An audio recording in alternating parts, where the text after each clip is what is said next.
MLA ticket ಅನ್ನು ಕೊಡಿಸೋದಾಗಿ ಬರೋಬ್ಬರಿ 5 ಕೋಟಿ ವಂಚನೆ ಕೇಸ್ಗೆ ಸಂಬಂಧಪಟ್ಟಂತೆ ಇಂದು ಕೋರ್ಟ್ಗೆ ಹಾಜರಾಗಬೇಕಾಗಿರುವ ಆರೋಪಿಗಳು ಚೈತ್ರಾ ಕುಂದಾಪುರ್, ಶ್ರೀಕಾಂತ್ ಸೇರಿ 3 ಆರೋಪಿಗಳು ಕೋರ್ಟ್ಗೆ ಹಾಜರಾಗಲಿದ್ದಾರೆ. ಉದ್ಯಮಿ ಗೋವಿಂದ ಬಾಬು ಪೂಜಾರಿಗೆ ವಂಚಿಸಿದ್ದ ಚೈತ್ರಾ ಎಸಿಎಂಎಂ 1ರ ನ್ಯಾಯಾಧೀಶರ ಮುಂದೆ ಇವತ್ತು ಆರೋಪಿಗಳು ಹಾಜರಾಗಲಿದ್ದಾರೆ.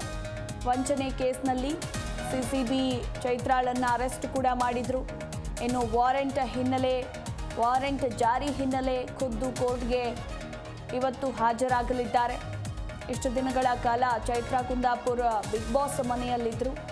ಈಗ ಬಿಗ್ ಬಾಸ್ ಮನೆಯಿಂದ ಕೂಡ ಅವರು ಎಲಿಮಿನೇಟ್ ಆಗಿ ಹೊರ ಬಂದಿದ್ದಾರೆ. ಇವತ್ತು ಕೋರ್ಟ್ಗೆ ಹಾಜರಾಗಬೇಕು. ಸೊ ಹೀಗಾಗಿ ಹಾಜರಾಗ್ತಾರಾ ಇಲ್ವಾ ಅನ್ನೋ ಪ್ರಶ್ನೆ ಕೂಡ ಮೂಡಿ ಬಂದಿರುವಂಥದ್ದು. ಎಂಎಲ್ಎ ಟಿಕೆಟ್ ಕೊಡಿಸೋದಾಗಿ 5 ಕೋಟಿ ವಂಚನೆ ಕೇಸ್ಗೆ ಸಂಬಂಧಪಟ್ಟಂತೆ ಇವತ್ತು ಚೈತ್ರಾ ಕುಂದಾಪುರ್, ಶ್ರೀಕಾಂತ್ ಸೇರಿ 3 ಆರೋಪಿಗಳು ಎಸಿಎಂಎಂ 1ರ ನ್ಯಾಯಾಧೀಶರ ಮುಂದೆ ಹಾಜರಾಗಲಿದ್ದಾರೆ.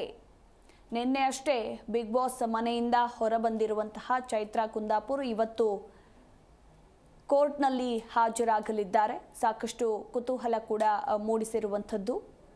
ಉದ್ಯಮಿ ಗೋವಿಂದ ಬಾಬು ಪೂಜಾರಿಗೆ ಎಂಎಲ್ಎ ಟಿಕೆಟ್ ಕೊಡಿಸೋದಾಗಿ ಬರೋಬ್ಬರಿ 5 ಕೋಟಿ ವಂಚಿಸಿರುವ ಕೇಸ್ಗೆ ಸಂಬಂಧಪಟ್ಟಂತೆ ಇವತ್ತು ನ್ಯಾಯಾಧೀಶರ ಮುಂದೆ 3 ಆರೋಪಿಗಳು ಹಾಜರಾಗಲಿದ್ದಾರೆ.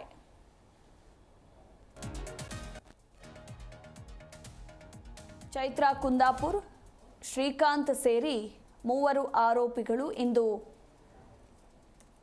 ನ್ಯಾಯಾಧೀಶರ ಮುಂದೆ ಹಾಜರಾಗಲಿದ್ದಾರೆ ಅನ್ನೋದರ ಕುರಿತು ಮಾಹಿತಿ ಕೂಡ ಇರುವಂಥದ್ದು. ಇಷ್ಟು ದಿನಗಳ ಕಾಲ ಬಿಗ್ ಬಾಸ್ ಮನೆಯಲ್ಲಿದ್ದಂತಹ ಚೈತ್ರಾ ಕುಂದಾಪುರ್ ಇನ್ನು ನಿನ್ನೆ ಅಷ್ಟೇ ಎಲಿಮಿನೇಟ್ ಆಗಿ ಹೊರ ಬಂದಿದ್ದಾರೆ. ಸೊ ಹೀಗಾಗಿ ಇವತ್ತು ಬಹುತೇಕ ಹಾಜರಾಗುವ ಎಲ್ಲ ಸಾಧ್ಯತೆ ಕೂಡ ಇರುವಂಥದ್ದು. ಸಾಕಷ್ಟು ಕುತೂಹಲ ಕೂಡ ಮೂಡಿಸಿದೆ. ಎಸಿಎಂಎಂ 1ರ ನ್ಯಾಯಾಧೀಶರ ಮುಂದೆ ಆರೋಪಿಗಳು ಇವತ್ತು ಹಾಜರಾಗಲಿದ್ದಾರೆ. ಇನ್ನು ಮುಂದಿನ ಅಪ್ಡೇಟ್ ಕುರಿತಾಗಿಯೂ ಕೂಡ ಸಾಕಷ್ಟು ಕುತೂಹಲ ಮೂಡಿಸಿರುವಂಥದ್ದು. ಉದ್ಯಮಿ ಗೋವಿಂದ ಬಾಬು ಪೂಜಾರಿಗೆ ಚೈತ್ರಾ ಕುಂದಾಪುರ್ ಸೇರಿದಂತೆ 3 ಆರೋಪಿಗಳು ವಂಚನೆ ಮಾಡಿದ್ರು ಅನ್ನೋ ಪ್ರಕರಣಕ್ಕೆ ಸಂಬಂಧಪಟ್ಟಂತೆ ಇನ್ನು ಈಕೆ ಬಿಗ್ ಬಾಸ್ ಮನೆಯಲ್ಲಿದ್ದಾಗಲೇ ಒಂದು ಬಾರಿ ಕೋರ್ಟ್ಗೆ ಹಾಜರಾಗಬೇಕಾಗಿತ್ತು. ಆಗ ಬಿಗ್ ಬಾಸ್ ಮನೆಯಿಂದ ನೇರವಾಗಿ ಕೋರ್ಟ್ಗೆ ಹಾಜರಾಗಿದ್ದರು. ಅದಾದ ಮೇಲೆ ವಿಚಾರಣೆಯನ್ನು ಪೋಸ್ಟ್ಪೋನ್ ಮಾಡಲಾಗುತ್ತೆ. ಇನ್ನು ಇವತ್ತು ಹಾಜರಾಗಲಿದ್ದಾರೆ. ಸದ್ಯ ಈಗ ನೇರವಾಗಿ ಬಿಗ್ ಬಾಸ್ ಮನೆಯಿಂದ ಆಕೆ ಎಲಿಮಿನೇಟ್ ಕೂಡ ಆಗಿದ್ದಾರೆ, ಅಂದರೆ ಹೊರ ಬಂದಿದ್ದಾರೆ. ಸೊ ಇವತ್ತು ಹಾಜರಾಗುವ ಎಲ್ಲ ಸಾಧ್ಯತೆ ಕೂಡ ಇರುವಂಥದ್ದು. ಈ ಒಂದು ವಂಚನೆ ಕೇಸ್ನಲ್ಲಿ ಚೈತ್ರಾ ಜೈಲು ಪಾಲ್ ಕೂಡ ಆಗಿದ್ರು. ಇಡೀ ರಾಜ್ಯದ ಜನತೆಗೆ ಗೊತ್ತಿರುವಂತಹ ವಿಚಾರ ಇದು. ಸಿಸಿಬಿ ಅಧಿಕಾರಿಗಳು ಆಕೆಯನ್ನ ಅರೆಸ್ಟ್ ಕೂಡ ಮಾಡಿದ್ರು.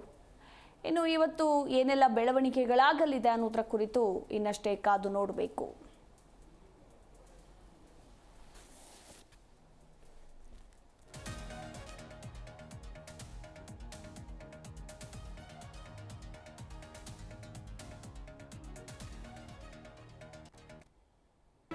ಜಿ ಕನ್ನಡ ನ್ಯೂಸ್ ಈಗ ನಿಮ್ಮ ಮನೆಯಲ್ಲೇ ನೋಡಿ. ಎಲ್ಲ ಕೇಬಲ್ಗಳಲ್ಲಿ ಈಗ ಲಭ್ಯ.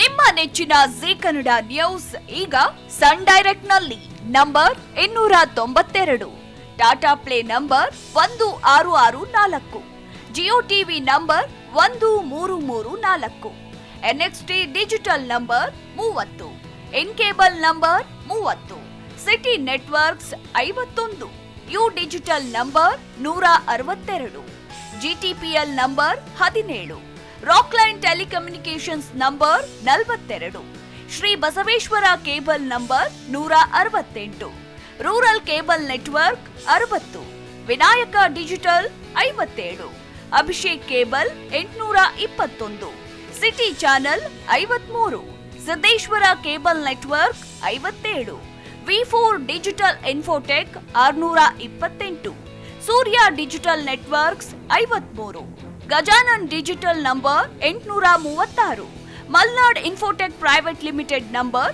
56, Metro Cast number 830, Victory Digital number 167ರಲ್ಲಿ ನೋಡಿ ಆನಂದಿಸಿ.